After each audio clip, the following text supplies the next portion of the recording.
وہ حل یہ ہے کہ میرا بھی ایک لڑکا ہے، میں اس کی شادی کی ہی بات کرنے جا رہا تھا کہ راستہ میں وہ پردھان جی بدقسمتی سے ٹکرا گئے۔ اب میں چاہتا ہوں کہ یہ معلوم اب معمول میں بدل جائے، یعنی یہ رشتہ ہو جائے تو بہتر ہوگا۔ آپ کا لڑکا کیا کرتا پھر؟ ایسا کیجئے، آپ میرے ساتھ میرے گھر چلیے، میں آپ کی بات اسی سے کروا دوں گا، پھر جو کچھ پوچھنا ہو اسی سے معلوم کر لیجئے گا۔ بیٹے امجد علی ادھر آنا ذرا، تم سے کو ملنے آیا ہے۔ السلام علیکم ورحمۃ اللہ وبرکاتہ۔ وعلیکم السلام ورحمۃ اللہ وبرکاتہ۔ آپ کو کوئی ضروری کام ہے یا کچھ معلوم کرنا ہے؟ آپ کیا کرتے ہیں، یعنی آپ کا مشغلہ کیا ہے؟ میں ایک دینی مدرسہ میں خادم ہوں۔ ماشاء اللہ، تنخواہ کتنی ہے؟ تقریباً 4000 ہے۔ اس میں آپ کا خرچ نکل جاتا ہے؟ جی ہاں، خوب اچھی طرح سے۔ لیکن سکون نہیں ملتا ہوگا، ہر وقت کوئی نہ کوئی پریشانی رہتی ہوگی۔ آپ کو کیا لگتا ہے میرے والد صاحب عالم ہیں تو انہوں نے مجھے کرایہ پر لگا کر میری پرورش کروائی ہے، یا آخر اسی مدرسہ کی تنخواہ میں نے پرورش پائی ہے؟ اور رہی بات گزارا کرنے کی، تو جینے کے لیے کیا چاہیے؟ روٹی، کپڑا اور مکان، اور یہ سب الحمدللہ میرے پاس ہے۔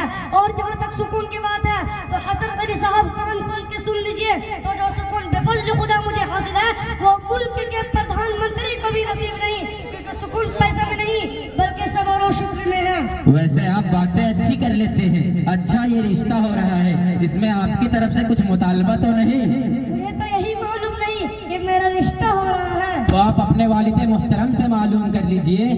ہاں میرے رفت جگر، میں نے تمہارا یہ رشتہ منظور کر لیا ہے۔ جب والد محترم نے منظور کر لیا ہے تو مجھے کوئی اعتراض نہیں، کیونکہ انہوں نے میرے لیے ہمیشہ اچھا ہی چاہا، اور پھر وہ تو ایک عالم ہے، ان کی بات ہی کچھ اور ہے۔ اب بتائیے مولانا امجد صاحب، آپ کے مطالبات کیا کیا ہیں؟ استغفر اللہ، میری طرف سے ہرگز مطالبہ نہیں ہے۔ اگر میں ایسا کرتا ہوں تو دیندار نہیں بلکہ شریعت کی نظر میں دین کا غدار بن جاؤں گا، اور میں ایسا کرنا نہیں چاہتا۔ مجھے آپ سے مل کر بہت خوشی ہوئی، اور مجھے بھی یہ رشتہ بسط افتخار منظور ہے۔ اب تاریخ پکی کر کے رشتہ داروں کو خبر کر دیں گے، اور ہاں پردھان جی اور مولانا قادر صاحب کو بلانا بہت ضروری ہے۔ لیکن وہ لوگ تو کسی بھی حال میں نہیں آئیں گے۔ آپ فکر نہ کریں، مولانا قادر صاحب میرے دوست ہیں اور پردھان جی ان کے مرید ہیں، جب پیر آئے گا تو مرید کیا گھنٹہ بجائے گا، اس لیے پردھان جی آنے پر مجبور ہے، اور پردھان جی کو یہ بتانا کہ شریعت قانون میں کتنی طاقت ہے اور ایک دیندار آدمی کیسے ہوتے ہیں، اور قادری صاحب کو یہ سبق سکھانا کہ ایک عالم کا رسم و رواج والی شادی میں شریک ہونا کتنا خطرناک ہے۔ آپ اس کے لیے کیا حکمت عملی اختیار کریں گے؟ حضرت علی صاحب، نکاح سے قبل ایک پرمغز خطاب ہوگا، خطیب حضرت مولانا احسن صاحب امام جامع مسجد ہوں گے، اور حضرت اصلاح معاشرہ کمیٹی کے صدر بھی ہے۔ اس میں شادی کے موجودہ خرافات پر روشنی ڈالی جائے گی۔ بہت بہتر ہوگا۔ اب میں مناسب سمجھتا ہوں کہ قبل از نکاح مولانا احسن صاحب موجودہ شادی میں خرافات مروجہ پر روشنی ڈال کر امت مسلمہ کو ہلاکت سے بچائے۔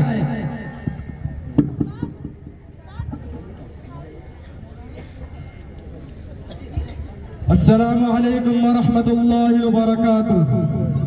وعلیکم السلام ورحمۃ اللہ وبرکاتہ۔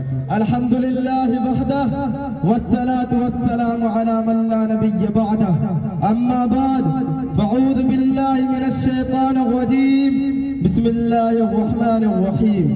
یا ایہا الذین آمنوا ادخلوا فی السلم کافہ ولا تتبعوا خطوات الشیطان انہ لکم عدو مبین۔ صدق اللہ العظیم۔ حضرات علماء کرام و معزز حاضرین، آج قوم مسلم اپنی بداعمالیوں کے سبب ہر مقام پر پریشان حال ہے، لیکن پھر بھی اس کے قلب و جگر میں احساس پیدا نہیں ہوتا کہ اپنا کھویا ہوا وقار حاصل کر سکے۔ یوں تو اس قوم میں جو بھی قانون ازر شریعت ہے اس کے پابند بہت ہی کم لوگ ملتے ہیں، لیکن جو چیز ازر شریعت خرافات میں داخل ہے، نفس امارہ اس کے طرف توجہ دلا کر اس قوم کو جہنم اور بربادی کے عمیق غار میں لے جا رہا ہے۔ انہی خرافات اور شیطانی چال میں سے موجودہ مسلمانوں کی شادی اور صورتحال کو قرار دیا جائے تو بے جانا ہوگا۔ افسوس ہے کہ شریعت نے قوم مسلم کے بوجھ کو ہلکا کرنے کی ہمیشہ کوشش کی ہے، لیکن نفس پرست مسلمانوں نے بالکل اس کا برعکس اور الٹا کیا ہے، اور شادی جو بھی چند سادہ سامان کے ساتھ ہو جایا کرتی تھی آج ایک پہاڑ معلوم ہونے لگی ہے۔ چنانچہ حضرت عائشہ صدیقہ رضی اللہ عنہ بیان کرتی ہے کہ رسول اکرم صلی اللہ علیہ وسلم نے حضرت عبد الرحمن بن عوف رضی اللہ عنہ کے کپڑے پر زردی کا اثر دیکھا تو فرمایا کہ یہ کیا ہے؟ تو انہوں نے جواب دیا کہ میں نے ایک عورت سے سونے کے عوض جو کھجور کے گھٹلی کے بقدر ہے نکاح کر لیا ہے۔ اور حضرت صلی اللہ علیہ وسلم نے ارشاد فرمایا، اللہ تعالیٰ برکت عطا فرمائے، ولیمہ کرو اگر چاہے ایک بکری کا ہو۔ میرے محترم بزرگوں اور دوستوں، آج ذرا غور کیجئے، جہیز کو شادی کا ایک ضروری حصہ سمجھ لیا گیا، گھریلو ساز و سامان جس کا انتظام کرنا شوہر کے ذمہ تھا آج وہ لڑکی کے باپ کے ذمہ واجب ہو گیا۔ گویا باپ اپنی لڑکی اور جگر کے ٹکڑے کو داماد کے حوالے کرے اور اس کے ساتھ لاکھوں کا سامان بھی اس کے حوالے کرے، جبکہ ہمارے نبی آخر الزمان صلی اللہ علیہ وسلم نے جو کچھ بھی اپنے لخت جگر کی شادی میں دیا ہے در حقیقت وہ جہیز نہیں بلکہ ایک ضروری ساز و سامان ہے۔ چنانچہ حضرت علی رضی اللہ عنہ بیان کرتے ہیں کہ رسول اکرم صلی اللہ علیہ وسلم نے اپنی صاحبزادی حضرت فاطمہ کو جہیز میں ایک روئی دار چادر اور ایک مشکیزہ اور ایک تکیہ دیا جس میں گھاس بھری ہوئی تھی۔ لیکن آج کس طرح لڑکی والے اپنا گھر برباد کر کے دوسرے کا گھر آباد کرتے ہیں۔ شریعت میں بھلا اس ظلم و زیادتی کی اجازت کیسے ہو سکتی ہے؟ اس لیے تمام مسلمانوں کا مشترکہ فریضہ ہے کہ وہ امت مسلمہ کو اس لعنت سے دور کرنے کی پوری کوشش کرے، خصوصاً مالداروں کو اس لعنت سے دور کرنے کی پوری کوشش کرنی چاہیے۔ انہی کی بدولت یہ لعنت اور نحوست پروان چل رہی ہے، اور شادی کرنے والے نوجوانوں کو چاہیے کہ وہ اس لعنت کو اپنے گھر میں ہرگز نہ گھسنے دے۔ اگر نوجوانوں نے اس وقت فکر نہ کیا تو یاد رکھے کہ جب ان کے بچیوں کا شادی کا وقت آئے گا اس وقت جتنا جہیز لیا ہے اس سے کئی گنا زیادہ دینا پڑے گا۔ اس وقت خون کے آنسو روئیں گے اور کوئی آنسو پوچھنے والا نہ ہوگا۔ بس میں اس شعر کے ساتھ رخصت ہوتا ہوں۔ خدا تجھے بھی کسی طوفان سے آشنا کر دے، خدا تجھے بھی کسی طوفان سے آشنا کر دے، تیرے بحر کے موجوں میں اضطراب نہیں، وما علینا الا البلاغ۔ ماشاءاللہ مولانا احسن صاحب اپنے آنکھیں کھول دی۔ ہم سب یہ وعدہ کرتے ہیں کہ آئندہ کوئی بھی غیر شرعی کام نہیں کریں گے، خصوصاً جہیز جیسے لعنت کو استعمال کر دیں گے۔ مگر مولانا عمر صاحب میرے سامنے ساری باتیں آ گئی، ایک مسئلہ کورٹ میرج کا ہے، آپ مجھے صاف صاف وضاحت فرمائیں کہ کورٹ میرج جائز ہے یا نہیں۔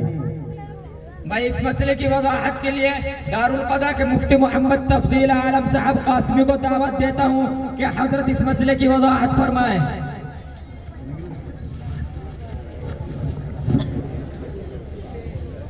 السلام علیکم ورحمۃ اللہ وبرکاتہ۔ وعلیکم السلام ورحمۃ اللہ وبرکاتہ۔ مولانا عمر صاحب، پردھان جی نے بہت ہی اہم سوال اٹھایا ہے۔ چونکہ مسلم معاشرے کے اندر کورٹ میرج عام ہوتا جا رہا ہے، مجھے اس سلسلہ میں وضاحت کرنے کی کوئی ضرورت نہیں ہے، چونکہ میرے پاس دارالعلوم دیوبند کا فتویٰ موجود ہے جو میں نے 2004 میں لیا ہے، اور سوال اس میں وہی ہے جو پردھان جی نے کیا ہے، اس لیے میں جواب پر اکتفا کرتا ہوں۔ بسم اللہ الرحمن الرحیم۔ کورٹ میرج یہ ہے کہ حکومت ہند میں مرد و عورت دونوں مل کر کسی افسر کے سامنے معاہدہ کرتے ہیں کہ ہم دونوں میاں بیوی بن کر زندگی گزاریں گے۔ افسر اس کی تصدیق کرتا ہے۔ یہاں کسی مسلمان کا گواہ ہونا شرط نہیں ہے، نہ افسر کا مسلمان ہونا شرط ہے، اس لیے یہ قانونی شادی اسلامی نقطۂ نظر سے جائز نہیں ہے۔ مسلمانوں کے لیے اس سے نکاح کا انعقاد نہیں ہوتا ہے کہ اس میں دو مسلمان گواہ نہیں ہوتے ہیں، اور نہ باضابطہ ایجاب و قبول ہوتا ہے۔ وَلَا يَنْعُقِدَ نِكَاحُ الْمُسْلِمَيْنِ إِلَّا بِحُضُورِ شَاهِدَيْنِ حُرَّيْنِ عَاقِلَيْنِ بَالِغَيْنِ وَالْمُسْلِمَيْنِ رَجُلَيْنِ أَوْ رَجُلًا وَالْمَرْأَتَيْنِ۔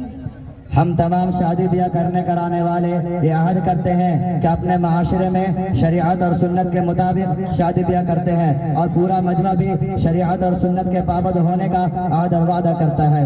اچھا میں چلتا ہوں، السلام علیکم ورحمۃ اللہ وبرکاتہ۔ وعلیکم السلام ورحمۃ اللہ وبرکاتہ۔ جزاک اللہ خیر فاحسن خیر الجزا۔ حضرات، اب بلا کسی تمہید کے شہنشاہ ترنم مداح رسول جناب قاری اشفاق بہرائچی صاحب کو اس شعر کے ساتھ